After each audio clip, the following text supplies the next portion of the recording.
حدیث الافق، افق کہتے ہیں عربی میں الٹا کر دینے کو، تہمت لگانے کو، الزام لگانے کو، کوئی بات کچھ ہو اس کو کچھ کا کچھ بنا دیا جائے، اسے افق کہتے ہیں۔ حدیث افق بخاری اور مسلم کی متفقن علیہ حدیث ہے۔ یہ حدیث مشکات میں موجود نہیں ہے چونکہ ایک پرٹیکولرلی ایک ڈیٹیلڈ حدیث تھی، اس لیے امام ولی الدین تبریزی نے مشکات میں اس کو نہیں لیا، نہ امام بغوی نے۔ بہرحال صحیح بخاری میں انٹرنیشنل نمبر کے مطابق کتاب المغازی چیپٹر میں 4141 نمبر حدیث ہے، 4141 نمبر بھی یاد رکھنا آسان ہے۔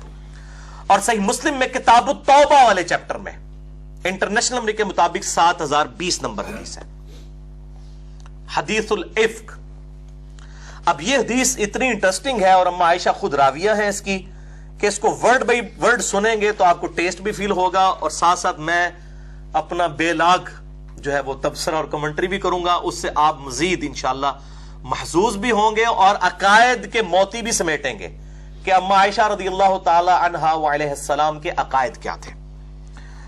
چنانچہ سیدنا محمد بن مسلم ابن شہاب زہری رحمہ اللہ تعالی المتوفى 124 ہجری، یہ تابعی ہیں اور امام ابو حنیفہ کے استاد ہیں۔ ان کی داڑھی نہیں تھی، چند بال ہی تھے۔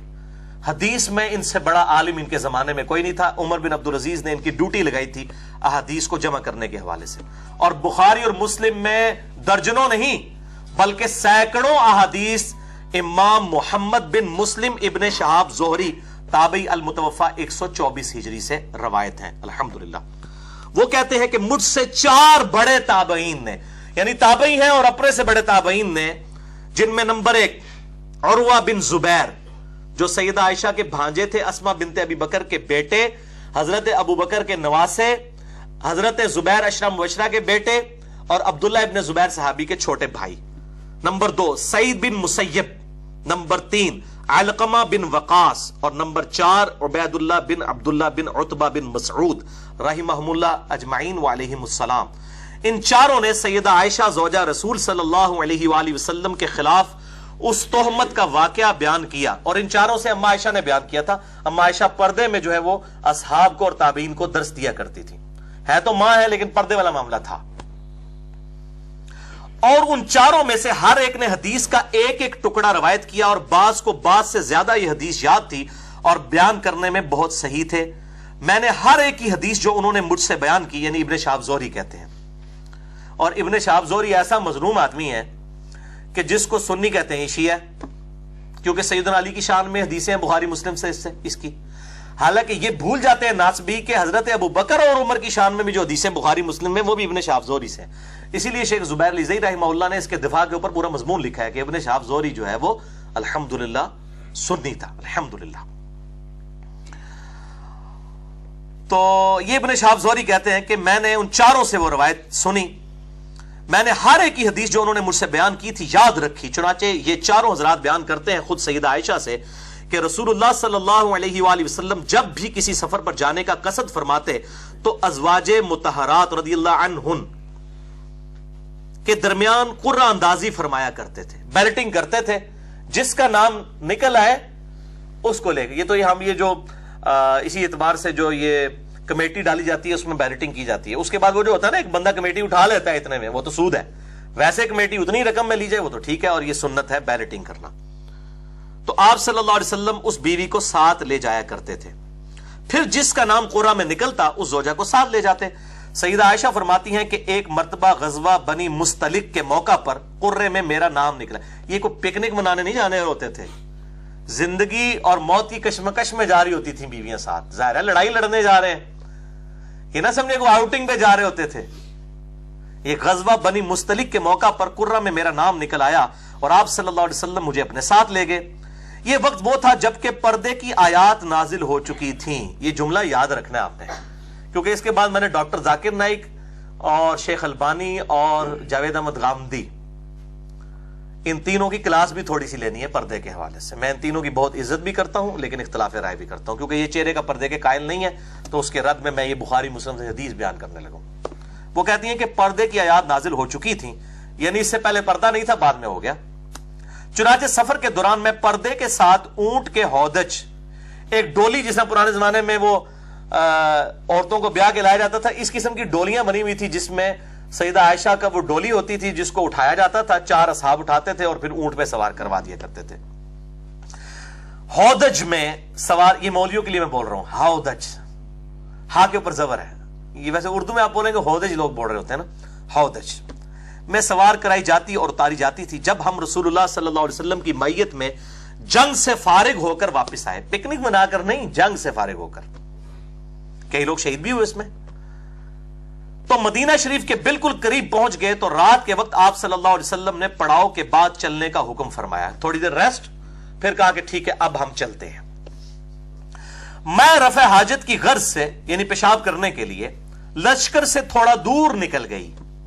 جب واپس آئی اور سوار ہونے کے لیے اپنی سواری کے قریب آئی تو کیا دیکھتی ہوں کہ میرا ہار جو یمنی موتیوں کا بنا ہوا تھا وہ کہیں ٹوٹ کر گر پڑا ہے. اب یہ ہار، یہ تو قرآن پاک میں بھی آیا کہ زیور جو ہے یہ عورتوں کی کمزوری ہے. اب وہ عورت چاہے نبی کی بیوی ہو، یہ اللہ تعالیٰ نے بلٹ ان عورتوں کے اندر زیور کے ساتھ شغف رکھا ہوا ہے. تو وہ کہتی ہیں کہ وہ ٹوٹ کر گر پڑا. میں فوراً واپس لوٹی اور ہار تلاش کرنے لگی. اسی میں مجھے دیر ہو گئی. جن لوگوں کے سپرد مجھے ہودج پر سوار کرنے کا کام تھا انہوں نے ہودج کو اٹھا کر اونٹ پر رکھ دیا اور سمجھے کہ شاید میں اپنے ہودج میں بیٹھی ہوئی ہوں. ظاہر ہے اتنا وزن ہے تو اس میں اب اگر کوئی 50-60 کلو عمر، بلکہ یہ بھی میں زیادہ بتا رہا ہوں، 50-60 کلو سے بھی کم وزن کی کوئی عورت بیٹھی ہو تو کیا پتا چلے گا، نیگلیجبل ہے.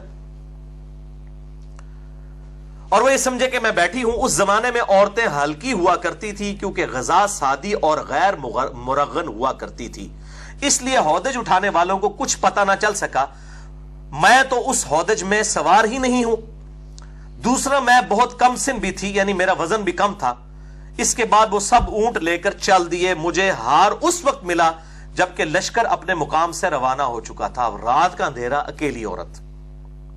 میں اپنی جگہ پر بیٹھ گئی اس خیال سے کہ جب لوگوں کو میرے رہ جانے کی خبر ہوگی تو وہ ضرور تلاش کرنے کی غرض سے واپس آئیں گے. یہ بالکل ایسے ہی کرنا چاہیے. آج کے زمانے میں بھی اگر جہاں پر وہ ایسا معاملہ ہے تو وہیں پر رہیں تاکہ وہاں پر آگے کوئی تلاش کر سکے. اب تو خیر موبائل فون ہے، مسئلہ ہی حل ہو چکا ہے. اسی حالت میں مجھے نیند آ گئی اور میں بیٹھے بیٹھے سو گئی. اسی دوران سیدنا صفوان بن معطل رضی اللہ تعالی عنہ وہاں آئے. وہ لشکر کے پیچھے پیچھے رہا کرتے تھے تاکہ گری پڑی چیزیں اٹھاتے ہوئے آئیں. یعنی جب پڑاؤ اٹھایا تو کسی کا کوئی سامان نہ رہ گیا ہو تو وہ پیچھے ڈیوٹی ہوتی تھی کہ وہ اس کو جو ہے وہ مینج کر لیں. جس طرح آپ لوگ اب یہاں سے جتنے 80-100 کے قریب لوگ بیٹھے ہیں چلے جائیں گے، پیچھے ہمارے عثمان بھائی نے وہ سارے وہ کپ سمیٹنے ہیں. تو ویسے تو جب ڈسپوزیبل باہر ہی سٹ کے لوگ ٹوٹ جاتے سن، وہ جڑا نا جوسز وہ ڈبے بھی سٹ کے، تو وہ کہتے ہیں چلو کوئی ضروری سامان ہے تو صفوان بن معطل پیچھے رہتے تھے تو وہ اس کو چنا کرتے تھے. وہ صبح کے وقت جب میرے قریب پہنچے تو مجھے سوتا ہوا دیکھ کر پہچان لیا کیونکہ پردہ کی آیات نازل ہونے سے پہلے مجھے دیکھ چکے تھے. سوتی ہوئی حالت میں سیدہ عائشہ کا پردہ اتر گیا ہوا. سیدنا صفوان نے پہچان لیا یہ تو اماں ہے. اور اماں کیا کمنٹری کہہ رہی ہیں کہ انہوں نے میری شکل اسی لیے دیکھ کے پہچان لیا کہ پردے کی آیات نازل ہونے سے پہلے انہوں نے میری شکل دیکھا تھا. اگر وہ نہ دیکھی ہوتی تو مجھے پہچانتے بھی نہیں عورت کون ہے. Point to be noted for doctor Zakir Naik, Sheikh Albani, چلے وہ تو فوت ہو چکے رحمہ اللہ، اور جاوید احمد غامدی صاحب حافظہ اللہ تعالی، ساروں کے لیے. تو یہ پردے کا چہرہ تھا امہات المومنین. ہمارے لیے تو آئیڈیل وہی ہے نا. سورۃ العذاب میں آیا کہ نبی کی بیوی ہو، تم عام عورتوں کی طرح نہیں ہو، اگر تم نے بے حیائی کی تمہیں دگنا عذاب دیا جائے گا. تم تو رول ماڈل ہو امت کے لیے. تو امت کے لیے، کیونکہ غامدی صاحب کہتے ہیں یہ ازواج کی خصوصیت تھی چہرہ ڈھانپنا، باقیوں کی نہیں ہے. ڈاکٹر ذاکر نائک صاحب کا بھی یہی موقف ہے کہ اگر کوئی کر لے تو بہتر ہے، نہ کرے تو کوئی واجب نہیں ہے. تو پردے کی آیات جو نازل ہوئی، حکم نازل ہوا، پھر کس کے لیے ہوا تھا؟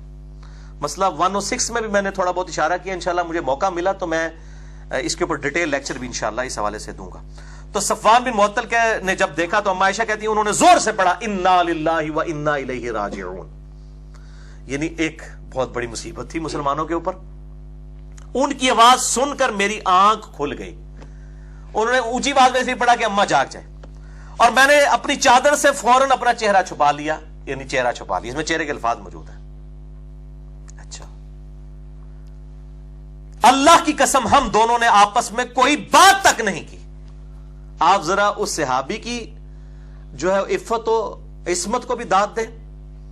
ورنہ وہ کہتے ہیں اما جی تسی پیچھے رہ گئے ہو, میں جناب حاضر تہاڈا غلام, ادھر تو لوگ بڑی ایفیشنسیاں جھاڑتے ہیں جناب, بے فکر وہ کچھ نہیں ہوتا, میں جناب انہیں اونٹ لے کے آیا. کوئی بات نہیں کی. اس چیز کو بھی انہوں نے سیدہ عائشہ کی عصمت اور عفت کے منافی سمجھا. وہ کہتے ہیں صرف یہ پڑھا اور میں اٹھی اور کوئی بات نہیں کی. اللہ کی قسم ہم دونوں نے آپس میں کوئی بات تک نہیں کی, اور نہ ہی میں نے ان سے سوائے انا للہ و انا الیہ راجعون کے کوئی اور بات سنی. یہ انہوں نے آپس میں کوئی خود کلامی بھی نہیں کی کہ شکر ہے یا اللہ میں نے بھیجا, آپس میں بھی کوئی بات نہیں کی, انہوں نے اپنے آپ سے بھی کوئی بات نہیں کی. صفوان رضی اللہ تعالیٰ نے اپنی سواری سے اتر کر اس کے دست و پا کو باندھنے میں مصروف ہوئے. پھر انہوں نے مجھے اس پر بیٹھنے کو کہا اور میں اس پر بیٹھ گئی, یعنی وہ جانور بدک نہ جائے, تو وہ آپ رضی اللہ تعالی عنہا اس پر سوار ہو گئی. صفوان یعنی بٹھایا, اس نے اونٹ کو نیچے بٹھایا تو پھر آپ اس کے پر سوار ہوئی. صفوان آگے آگے اونٹ کو کھینچتا ہوا چلا, اور ہم دوپہر کے قریب شدت کی گرمی میں لشکر میں پہنچ گئے, اور سب ٹھہرے ہوئے تھے, یعنی سب انتظار کر, ابھی مدینے میں نہیں پہنچے تھے, راستے میں انتظار کر رہے تھے. پھر جسے تہمت لگا کر ہلاک ہونا تھا وہ ہلاک ہو گیا, اور جو اس بہتان کا سب سے زیادہ محرک ہوا وہ منافقین کا سردار عبداللہ ابن ابی تھا. اور وہ ابن زبیر کہتے ہیں کہ مجھے معلوم ہوا ہے کہ عبداللہ ابن ابی کے سامنے جب بھی افک کا ذکر ہوتا تو وہ اس کا اقرار کرتا تھا, اور اس واقعے کو یعنی جھوٹا واقعہ بنا کے سنایا بھی کرتا تھا. جبکہ ان بہتان لگانے والوں میں تینوں ہی صحابہ ہیں, کوئی بریلوی دیوبندی اہل حدیث شیعہ نہیں ہے, حنفی شافعی مالکی حنبلی نہیں ہے, تینوں صحابہ. نمبر 1 سیدنا حسان ابن ثابت رضی اللہ تعالی عنہ وعلیہ السلام. نمبر 2 سیدنا مستح بن اثاثہ رضی اللہ تعالی عنہ وعلیہ السلام, یہ سیدنا ابو بکر کے رشتہ دار بھی تھے. اور تیسرا ام المؤمنین سیدہ زینب کی بہن چھوٹی حمنہ بنت جحش رضی اللہ عنہن وعلیہم السلام.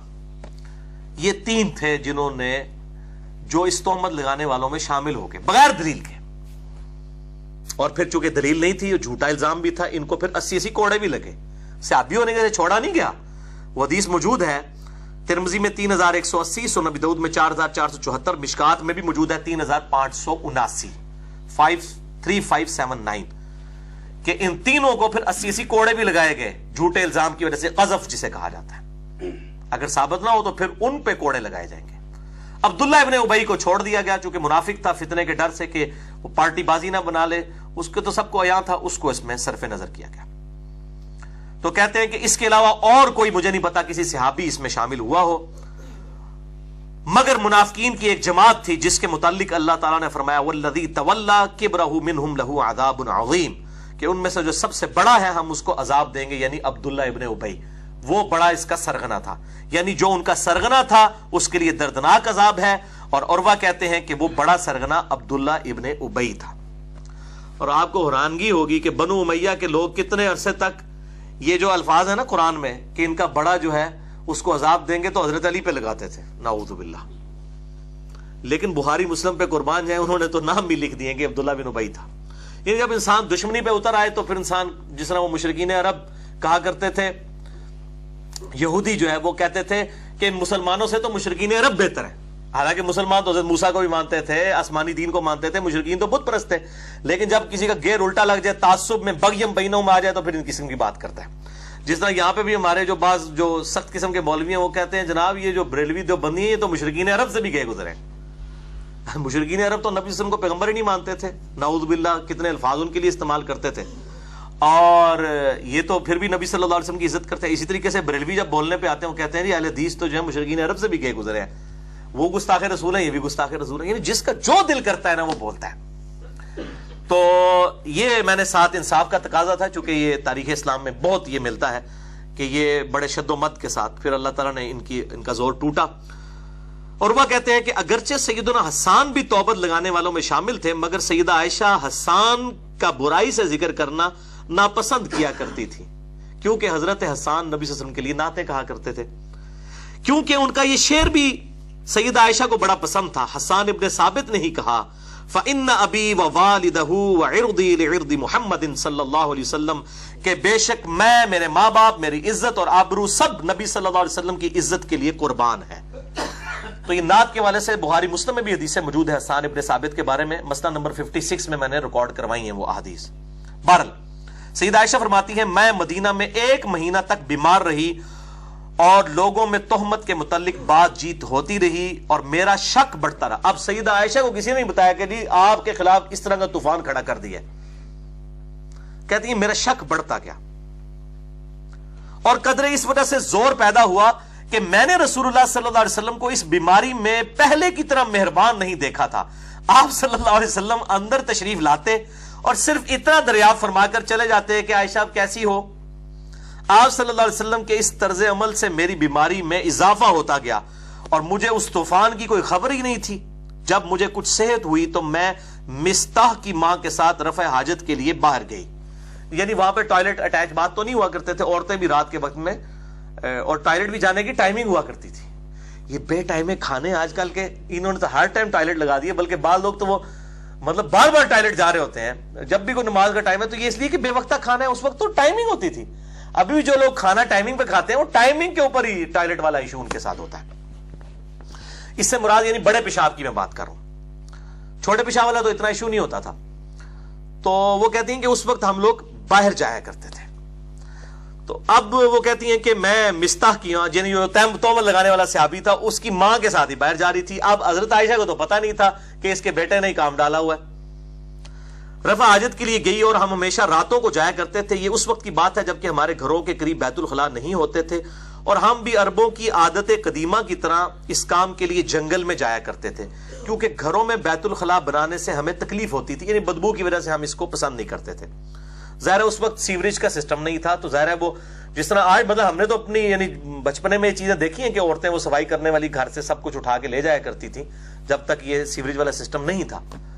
تو اس زمانے میں بھی پھر ظاہر ہے گھر سے بدبو اور پھر بندہ لگوانا، ذمہ داروں کو ارینج کرنا، یہ بڑا ایک ایشو تھا، تو اس لیے وہ لوگ باہر جایا کرتے تھے۔ ابھی بھی میرا خیال ہے کے پی کے اندر، کیوں جی کے پی کے اندر رواج موجود ہے، ابھی بھی لوگ جو ہے وہ باہر جا کے اس طرح کے معاملات کرتے ہیں۔ اچھا، تو وہ کہتے ہیں کہ ہم لوگ جایا کرتے تھے باہر، میں اور مستح کی ماں جو کہ ابھی رحم بن عبد المطلب بن عبد مناف کی بیٹی تھی اور اس کی ماں صخر بن عامر کی بیٹی تھی اور وہ میرے والد سیدنا ابوبکر کی خالہ تھی، اور مستح بن ساسا ان کا بیٹا تھا، یعنی سیدنا ابوبکر کی خالہ کا بیٹا رشتے میں۔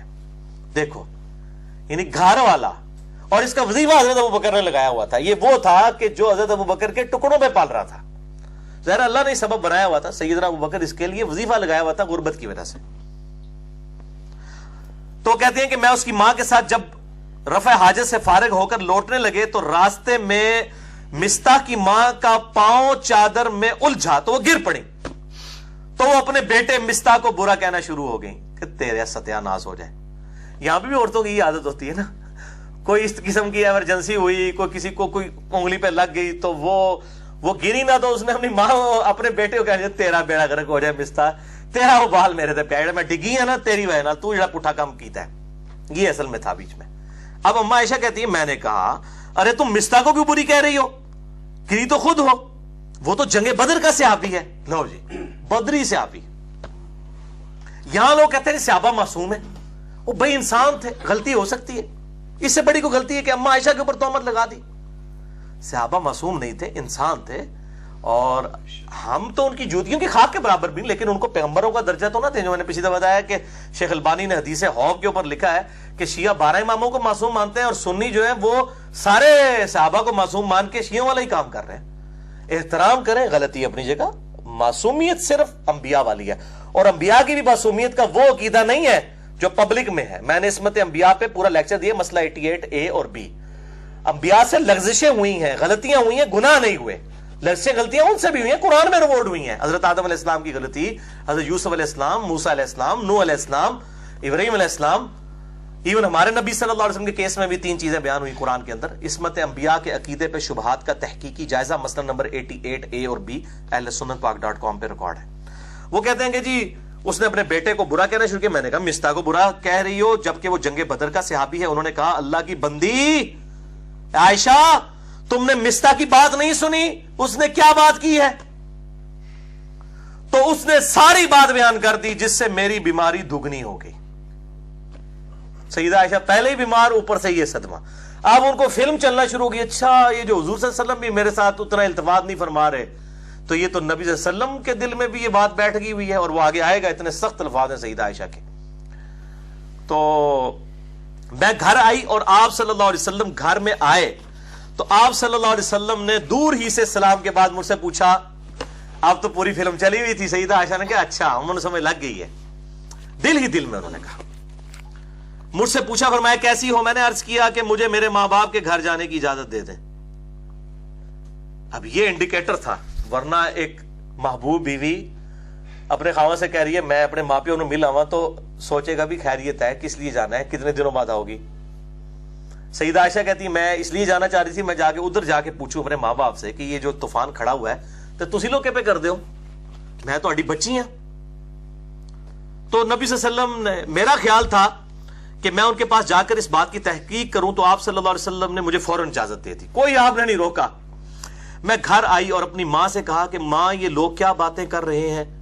تو ماں سادیاں ماں انہوں نے کہا بیٹی تم اس کا بالکل غم مت کھاؤ۔ مجھے بھی لوگ کہتے ہیں علی بھائی آپ پہ الزام لگتا ہے، آپ خاموش نہیں، خیر ہے اللہ تعالیٰ بات کرنے لے، اور جس سے ہو رہی ہوتی ہے انہوں پتا ہے نا کہ پہ ہوتا ہے، کسی نے مشورہ دینا بڑا سوکھا ہوتا ہے۔ اب یہ ماں کیا کہہ رہی ہے؟ ماں کہتی ہیں کہ بیٹا غم نہ کھاؤ، یہ تو شروع سے ہوتا چلا آیا ہے، جب کسی خوبصورت عورت کی سوکنیں ہوتی ہیں اور شوہر اس سے زیادہ محبت کرتا ہے تو اس قسم کی عورتوں پہ الزامات نکلتے رہتے ہیں۔ میں نے کہا سبحان اللہ، لوگ ایسی باتیں منہ سے نکالنا شروع ہو گئی اور آپ کہہ رہی ہیں کچھ نہیں۔ وہی گل ہے نا، جس سے مصیبت پئی ہوتی ہے انہوں پتا ہوتا ہے نا، لیکچر تو انہیں ریکارڈ کرانا ہے۔ انجینئر محمد علی مرزا پر 10 جھوٹے الزامات کا تحقیقی جائزہ، وہ جو تکلیف سے گزرا ہوتا ہے اس کو پتا ہوتا ہے۔ خیر میں رات بھر روتی رہی اور صبح ہو گئی، نہ آنسو تھمے نہ ہی نیند آئی پوری رات۔ جب وحی الہی آنے میں دیر لگی تو رسول اللہ صلی اللہ علیہ وسلم نے سیدنا علی رضی اللہ تعالیٰ عنہ اور سیدنا اسامہ کو بلایا، یہی دو حضور کے لاڈلے سے آپ ہی تھے۔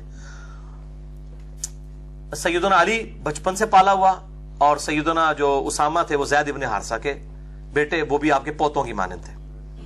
اچھا، اور اس معاملے میں مشورہ کیا۔ اسامہ جو ازواج مطہرات کی پاک دامنی سے واقف تھے کہنے لگے یا رسول اللہ صلی اللہ علیہ وسلم، عائشہ تو آپ صلی اللہ علیہ وسلم کی بیوی ہیں، ان کو اپنے پاس رکھیے، میں ان میں کوئی برائی نہیں دیکھتا، وہ نیک اور پاک دامن عورت ہے۔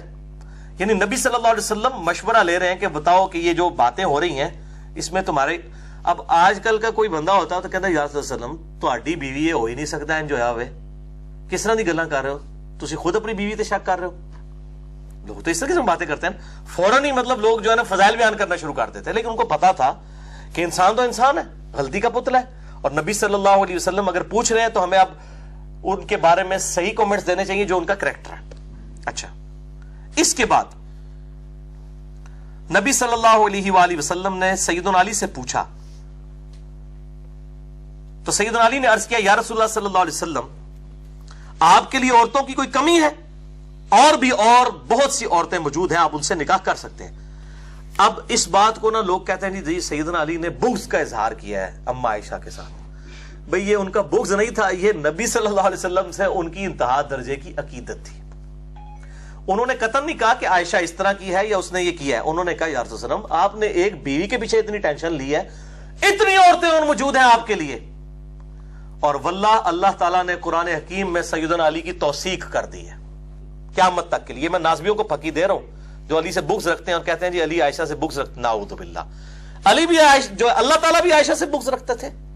واقعہ ایلا جو بخاری مسلم میں ہے، جو سورہ الاحزاب اور سورہ تحریم کے اندر اس کی ڈیٹیل موجود ہے کہ نبی صلی اللہ علیہ وسلم سیدہ عائشہ اور حفصہ نے جو آپ صلی اللہ علیہ وسلم کے ساتھ بدتمیزی کی، جو قرآن میں بھی آیا، سورہ تحریم سورۃ الاحزاب میں، حتیٰ کہ طلاق تک نوبت آ گئی، آپ صلی اللہ علیہ وسلم کو کہا گیا طلاق دیں ان دونوں کو۔